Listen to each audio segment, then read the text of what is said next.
Hello दोस्तों, मैं Rajesh Kumar Karpura academy YouTube channel में आपका हार्दिक अभिनंदन करता हूँ। आज मैं एक नया वीडियो लेकर आया हूँ।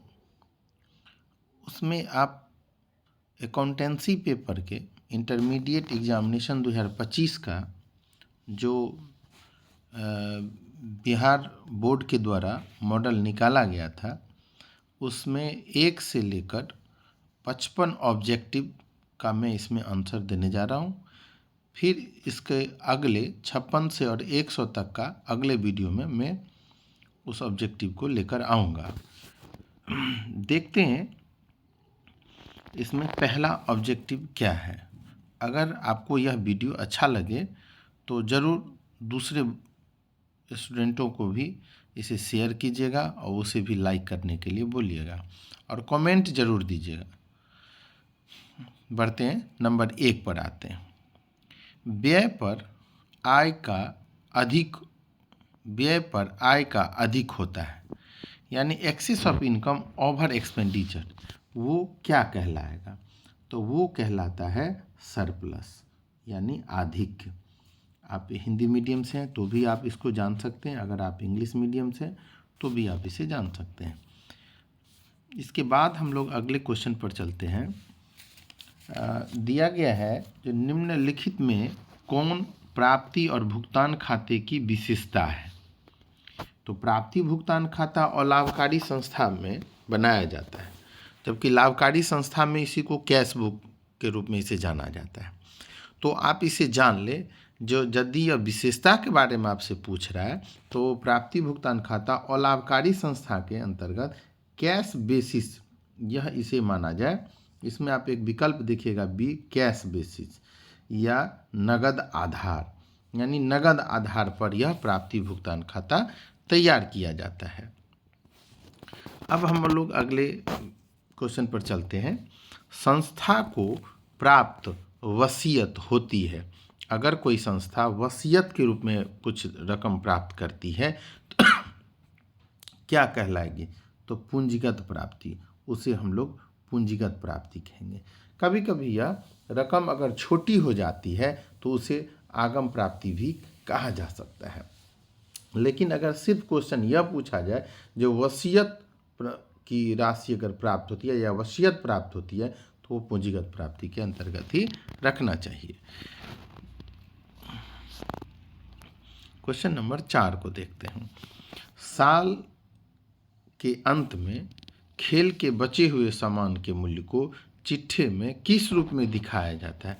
आसान है, अगर कोई सामान आपका बच जाता है तो वो आपकी संपत्ति हो गई, तो इसे संपत्ति के रूप में दिखाएंगे, यानी एसेट्स के रूप में वो हो जाएगा। इसके बाद बढ़ते हैं, निम्नलिखित में से किसको आय व्यय खाता में नहीं दिखाया जाता है? तो आय व्यय खाता तो लाभकारी संस्था के लाभ हानि खाते के समान होता है, तो उसमें क्या दिखाया जाएगा? बोला नहीं दिखाया जाता। ह्रास को दिखाना है, सैलरी को दिखाना है, यानी वेतन को दिखाना है, चंदा को दिखाना है। जी, एक इसमें विकल्प आता है बी, विशेष उद्देश्य के लिए दान, ये पूंजीगत प्राप्ति है, इसको आय व्यय खाता में नहीं लिखा जाता है। अब हम लोग आगे बढ़ते हैं। जो भवन के लिए प्राप्त दान को दर्शाया जाता है, तो भवन के लिए अगर प्राप्त दान है तो क्या वो आय में आएगा? जी नहीं। संपत्ति? जी नहीं। दायित्व, बी पॉइंट इसका हो जाएगा, वो संस्था के लिए दायित्व हो जाता है। अब हम लोग आगे बढ़ते हैं। आजीवन सदस्यता शुल्क को दर्शाया जाएगा, तो आजीवन सदस्यता शुल्क पूंजीगत प्राप्ति की तरह है, उसमें लिखा है life membership will be shown as. तो यदि आजीवन के लिए एक बार वो आपको दे देता है चंदा तो वो आपके लिए पूंजीगत प्राप्ति के रूप में माना जाएगा, यह पूंजीगत प्राप्ति हो गया।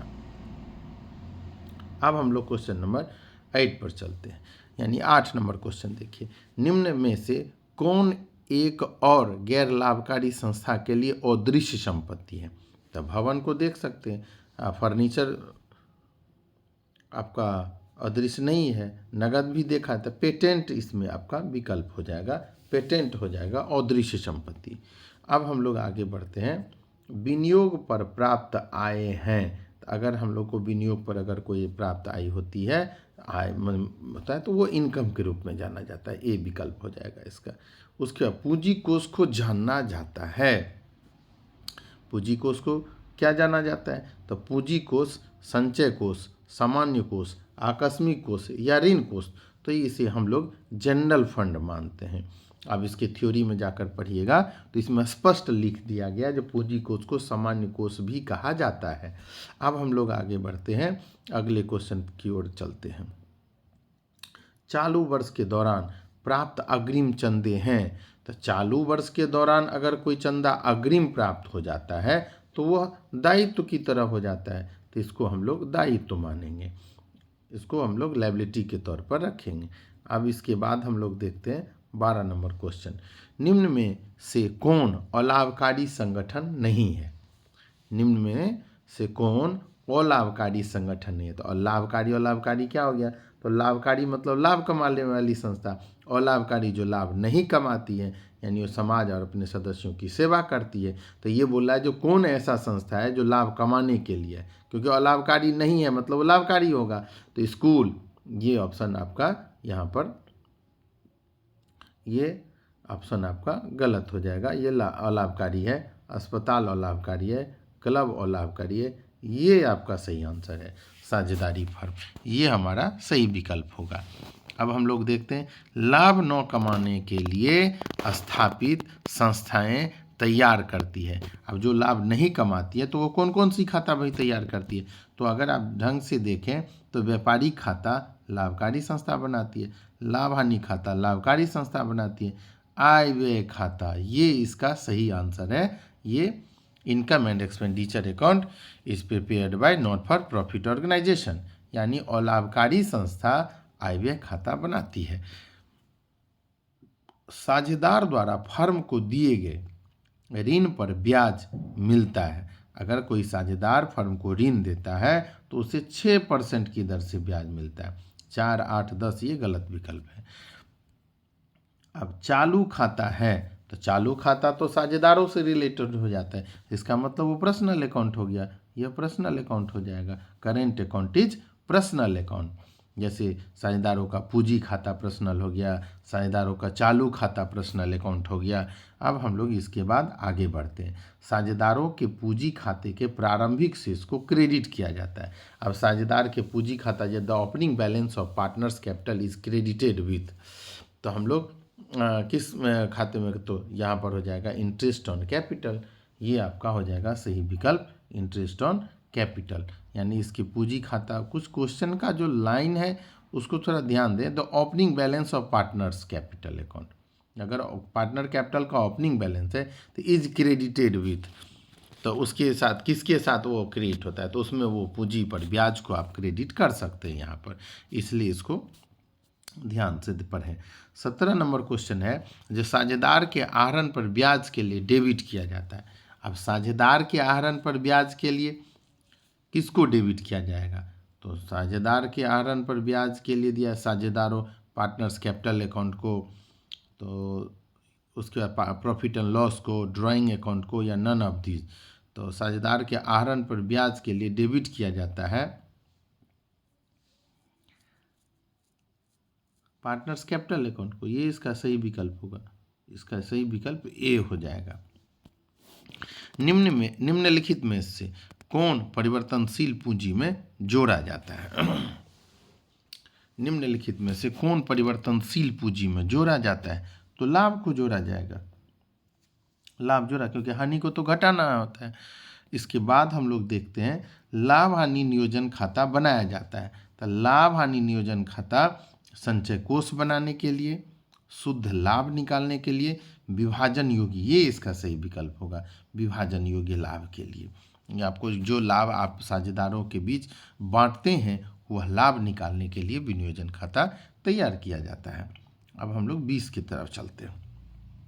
साझेदारों के द्वारा फर्म को दिए गए अग्रिम पर ब्याज है।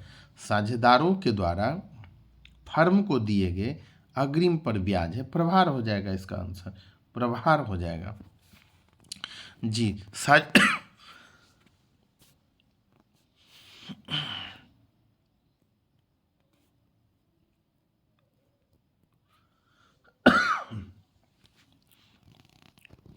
साझेदारों का चालू खाता बनाया जाता है जब साझेदारी की पूंजी रखी जाती है। तो साझेदारों का चालू खाता जब पूंजी फिक्स बेसिस पर रखी जाती है, स्थायी हो जाएगा इसका आंसर। उसी परिस्थिति में दो चीज़ बनता है, साझेदार का पूंजी खाता और साझेदार का चालू खाता। अब हम लोग आते हैं अगले क्वेश्चन 22 नंबर को देखते हैं। यहाँ पर दिया गया है जो विगत 3 वर्षों के लाभ 42, 39 और 42,000, 39,000 और 45,000 रुपया है। औसत लाभों के 2 वर्षों के क्रय के आधार पर, तो 3 वर्ष का लाभ है तो आप इसको जोड़ दीजिए। ऐसे 42,000 को जोड़िए और उसमें किसको जोड़ना है, 39,000 को जोड़ दीजिए और उसमें जोड़ दीजिए किसको, 45,000 को।